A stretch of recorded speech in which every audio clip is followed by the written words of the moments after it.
있거든요. 지을 기술이 한국이 세계 또 최고로 돼 있습니다. 일본은 언제 핵 보유국이 될 수 있느냐? 미국이 우리를 믿으려면은 이렇게 그 핵 재처리 만들어 해주려면은 정치적으로 변화가 있어야 될 것이다. 짱유샤가 앉아 있는 자리가 너무 승격이 돼 있는 거예요. 지휘를 해야 할 사람이 못 나왔다는 측면에서 시진핑이 권력을 잃은 것이다라고 보는 것이죠. 밀리터리 퍼레이드를 쭉 하는데 일체 사지를 못 찍게 합니다. 공산당이 거의 마지막 무너져가는 그 상황을 안간 힘을 다해서 가리려고 노력을 한다.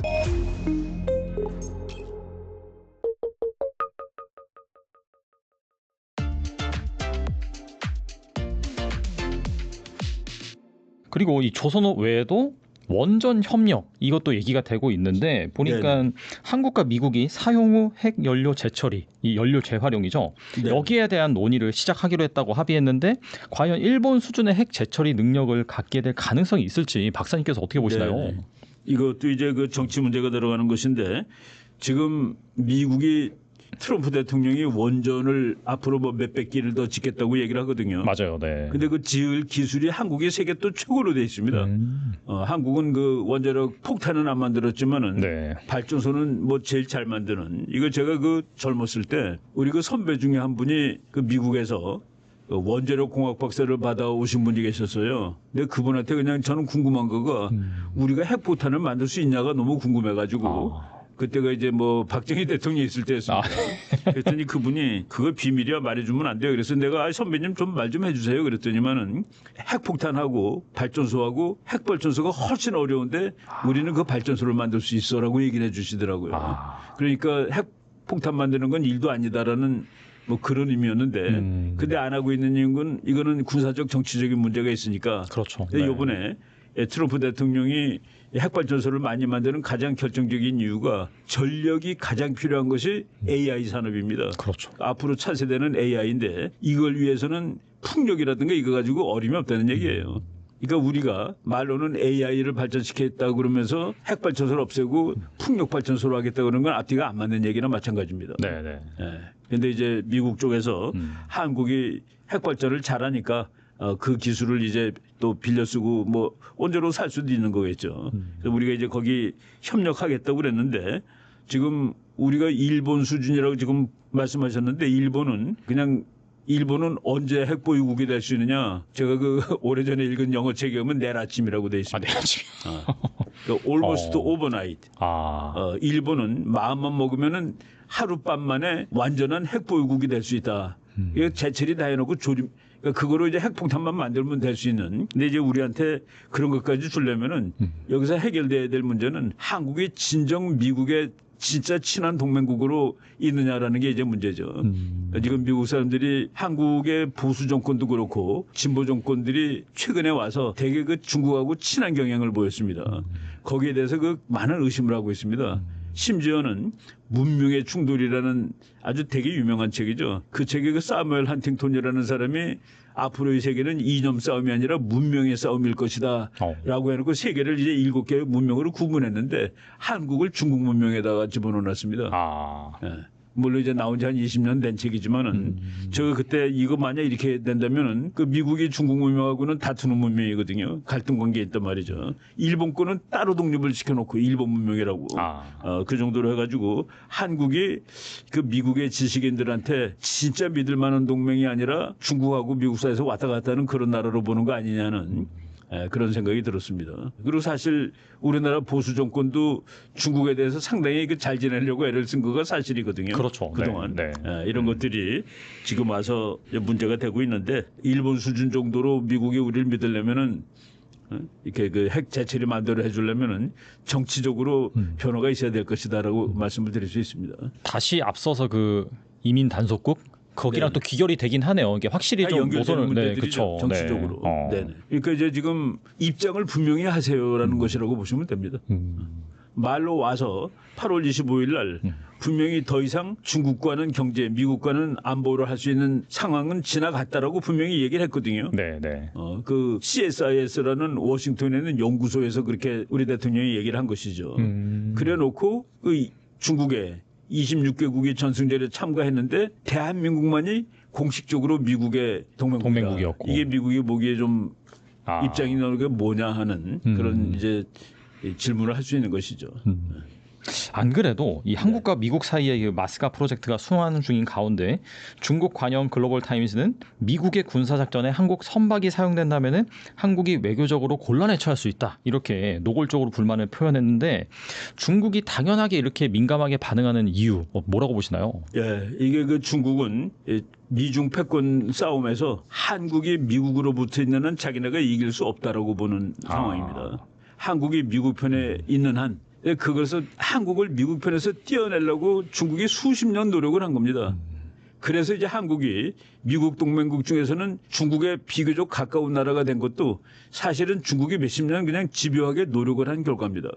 뭐 학자들이 중국 가면은 아주 융숭하게 해주고 친중 인사 만들려고 애쓰고 정치가들의 경우도 그렇고 그러니까 중국이 한국이 미국으로부터 떨어져 나오게 되면은 이제 한번 미국하고 상대해 볼 만하다라는 그런 마음을 갖고 있는지도 모르죠.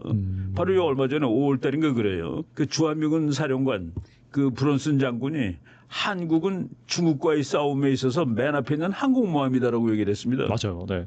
이 항공모함 그러니까 미국이 보기에도 대단히 중요하고 중국이 보기에도 이거를 어떻게 해서라도 뜯어놔야 되는데 그러니까 중국은 근데 한국이 미국 쪽으로 붙을 때 윤석열 대통령 때 중국이 노발대발하고 그래서 이제 우리가 크게 보면은 윤석열 정부를 어떻게 해서라도 쫓아내야 되겠다가 중국의 마음이었을 겁니다. 그런 맥락에서 지난번 탄핵 사태를 이해할 수 있다라고 이제 얘기할 수 있는 것이죠. 근데 지금도 그 미중 싸움이 한반도에서 지속되는 겁니다. 근데 이제 우리나라 사람들이 가끔 가다가 이제 착각을 하는 거가 중국과 미국이 다툴 때 우리가 중립을 쓸 수 있을 것으로 착각을 합니다. 근데 이제 지정학적으로 안 된다는 것이 역사적으로 증명이 되는 게 뭐냐면은 옛날에 그 100년 전에 청나라하고 일본 싸울 때 전쟁터가 한반도입니다. 맞아요. 네. 그리고 뭐 러일 전쟁도 한반도고 그러니까 우리가 지정학적 위치상으로 그 강대국 해양과 대륙의 강대국이 싸울 때 우리가 중립을 선다는 것은 불가능한 일인데 자꾸 그쪽으로 이제 기우는 거예요. 정치가들도 그렇고 뭐 많은 사람들이 있는데 그거는 원천적으로 안 되는 일이라고 보시면 됩니다. 그러니까 그럼 뭐냐 어떻게 해야 되느냐 국제정치 이론이 이런 학자들이 다 만들어놨습니다. 좀 이렇게 그 갈등되는 이런 상황에서 제일 안전한 정책은 센 나라한테 업히는 겁니다. 그걸 이제 밴드웨고닝이라고 그래요. 밴드웨고닝. 밴드웨곤이라는 게 이제 우리 옛날 소방차들 보면 뒤에 이제 소방서도 매달려 가잖아요. 네. 그걸 밴드웨고닝이라는데 국제 정치에서 밸런싱보다는 밴드웨고닝이 훨씬 쉬운 겁니다. 안전하고. 그러니까 밸런싱을 우리가 미국과 중국이 싸우는데 어떻게 우리가 균형을 맞춰요? 밴드웨고닝 그 뭐냐면 힘센 나라한테 붙어가는 겁니다. 근데 우리는 법적으로 미국에 붙어야 돼요. 왜? 동맹이니까. 그러니까 중국 사람들이 가까다 그 말하죠. 야, 너네들이 미국하고 중국하고 싸우면은 중립을 지킨다 그러고 균형자가 된다 그러는데 그러면 한미동맹 한번 끝내봐. 한미동맹을 갖고 있으면서 어떻게 균형을 하니? 근데 우리가 그걸 착각하는 거예요. 미국하고 동맹인데 동맹을 끊지 않는 한 균형자도 할 수가 없는 겁니다. 법적으로. 그러니까 영국이 왕년에 균형자의 노릇이 영국의 외교 정책의 기본인데 네. 그러기 위해서 영국은 누구하고도 동맹을 안 맺었습니다. 그래서 그 동맹 없이 밸런싱을 하는데 그 밸런싱은 어려운 일이죠. 그래서 영국이 그거를 자기네들이 영광스러운 고립이라고 얘기를 할 정도로 누구하고 동맹을 안 맞는다. 영국 정도 되니까 언제든지 균형을 맞출 수 있는 나라다. 근데 이제 우리가 그 영국만큼 영국이 프랑스 독일 대할 만큼 우리가 미국 중국을 대할 수 있는 그 처지는 아니거든요. 그렇죠, 사실. 그러니까 미국 정도 되는 나라야지 막 그렇게 자기가 이제 뭐 균형을 맞출 수 있는 거고 저희는 이제 그런 상황이 아닌 거죠. 외교라든가 네. 뭐 실용외교 이런 거는 미국 수준의 나라가 하는 겁니다.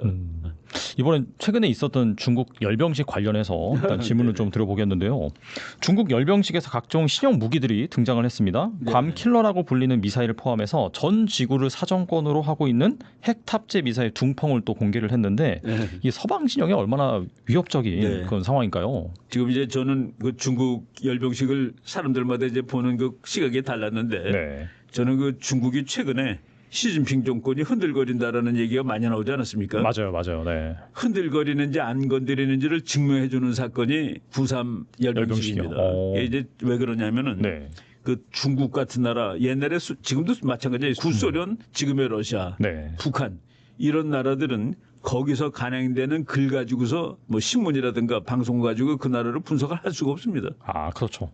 권력이 변한다. 뭐 시진핑 권력을 잃는지 푸틴이 권력을 늘리는지 다 모르는데 그런 거를 그 서방학자들이 보기 위해서 걔네들이 전승절이라든가 무슨 뭐 메이데이라든가 이제 노동자의 날 이럴 때마다 퍼레이드를 할 때 그때 그 동영상을 관찰하고서 그 권력 현상을 분석하는 겁니다. 그렇죠. 네. 누가 이제 탈락한 사람은 그 주석단에서 밀려나고 또 출세한 사람은 그 제일 높은 사람 가까이 가고 그래서 우리가 이번은 9월 3일 전승기념일에 시진핑이 어떤 모습으로 나오는지 그 옆에 누가 있는지를 보면은 저 사람이 실제로 권력을 잃는지 얻고 있는지를 알 수가 있다.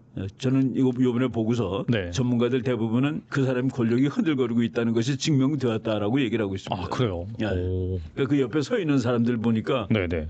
지난번 10년 전에 그 70주년 기념할 때는 네. 시진핑의 그 오른쪽에는 외국 원수들 그래서 푸틴이 있었고 박근혜 대통령이 있었습니다. 그 이 옆에 그 원로들 그 사람들이 있었는데 이번에는 옆에 김정은이가 있었습니다. 이런 식으로 그러니까 그 배열이 그리고 거기 반드시 있어야 될 후진타오 같은 사람이 없었고 그리고 우리가 이제 이 시진핑의 권력에 도전하고 있는 사람이 짱유샤라는 장군이라고 그랬는데 맞아요. 네. 짱유샤가 앉아 있는 자리가 너무 승격이 돼 있는 거예요. 그리고 이제 중국군이 시가 행진을 만 몇천 명이 하는데 그거 우리나라 국군의 날 할 때도 제병 지휘관이라고 그래가지고 구령 부르는 그 장군이 있지 않습니까? 네네. 한국은 보통 별셋짜리 장군이 하던데 중국도 제병 지휘관, 그러니까 중국은 대장, 우리말로는 중국말로는 상장, 우리말로 대장이 쭉 하는 겁니다. 그게. 네네. 근데 이번에는 당연히 거기 제병 지휘를 해야 될 중부군 사령관이라고 그러는데 그러니까 중국의 군구가 5개예요. 그러니까 중부 군구 사령관인 사람이 해야 되는데 그 사람이 지금 몇 달째 행방불명이고 그리고 우리나라 지금 대장이 아니라 네. 중장에 해당되는 공군 중장이 지휘를 했습니다. 우리가 그 8월 하순까지도 그 누가 지휘를 하느냐에 대해서 학자들이 관심을 가졌는데, 근데 그 지휘를 해야 할 사람이 못 나왔다는 측면에서 시진핑이 권력을 잃은 것이다라고 보는 것이죠. 그리고 시진핑 얼굴이 너무 이상했고, 말도 좀 더듬었고, 그리고 잘 걷지도 못했고, 뭐 이런 여러 가지 정황을 봤을 때 중국 권력의 균열이 간 것이 확실하다라고 얘기를 하는 것이죠. 그리고 이제 밀리터리 퍼레이드를 쭉 하는데 거기에 그 무기들도 지금 전문가들이 봤을 때는 새로운 것이 없답니다. 새로운 것이 없다고. 그리고 새로운 것이라고 자기네들이 얘기한 것이 완전히 미국 거를 그대로 흉내낸 것들이에요. 그리고 지금 그 내부는 알 수가 없고 그 기계 성능이 어쩐지는 전문가들 얘기하는 걸 보니까 별로 이렇게 대단한 무기들이 아니었고 그리고 일체 사진을 못 찍게 합니다. 여러분 그 미국 가 보면은 미국의 이제 뭐 비행기 전시회 같은 데 가 보면은 각도 어떻게 맞추고 찍으라고 지금은 뭐 다 전화로 찍지만은 뭐 조리개 어떻게 열고 찍으라고 가르쳐 줍니다. 가이드라인 주는군요, 이렇게. 비행기 날아가는 거 찍으라고 그래요. 네. 근데 중국은 이번에 아무것도 못 찍겠답니다. 그 외국 기자들도 그냥 중국이 제공하는 동영상 외에는 그러니까 이 무기들도 그래서 어떤 사람은 껍질만 있는 무기다라고 주장하는 사람도 있는데 그리고 이제 더 하나 중요한 거 지금 미국까지 가는 장거리 미사일들 네네. 미국이 지난 5월 달에 트럼프 대통령이 앞으로 3년 이내에 골든돔 골든돔이라는 건 미국을 완전히 미사일 방어막으로 둘러싸겠다는 겁니다. 이스라엘 같은 경우에는 이란 미사일 한 거의 300발 정도 날라온 걸 다 맞히거든요. 네. 거의 99.9% 맞히는데 미국이 그것을 설치하게 되면은 앞으로 3년 이내에 하겠다고 지금 트럼프는 얘기하고 있는데 그러면 그 큰 미사일은 아무런 무용지물입니다. 그러니까 뭐 막는데 어떻게 뭐 그걸 뚫고 들어갈 수 있는 거가 중요한 것이죠. 근데 이제 다 막으니까 미국이 그런 맥락에서 이번에 봤을 때 중국이 공산당이 거의 마지막 무너져가는 그 상황을 안간 힘을 다해서 가리려고 노력을 한다. 그렇지만은 제대로 가리지 못했다라고 이제 저는 그 9월 3일 열병식을 봤습니다. 확실히 시진핑 주변에 있어야 될 주요 인물이 없어졌다는 것 자체가 확실히 서포트하는 원로들 이런 사람들 없고 그리고 대항했던 짱 유샤가 아주 제일 좋은 자리 그 사람이 앉는 자리보다 훨씬 좋은 자리에 가서 앉았다는. 그러니까 그 동영상들 쭉 보면은 앉은 자리. 그러니까 그 러시아라든가 이런 나라 공부하는 사람들을 리서처라고 얘기하지 않습니다. 워처라고 그럽니다. 워처. 나는 북한을 연구하는 사람이야라고 하지 않고 나는 북한을 관찰하는 사람이야. 노스코리아 워처, 네. 차이나 워처 이런 말을 많이 써요. 미국 학자들이. 왜냐하면은 우리가 노동신문 보고서 뭐 북한 사정을 알 수가 있겠습니까? 그렇죠. 네. 그러면 낙원이지. 네. 네. 그래서 그런 것들.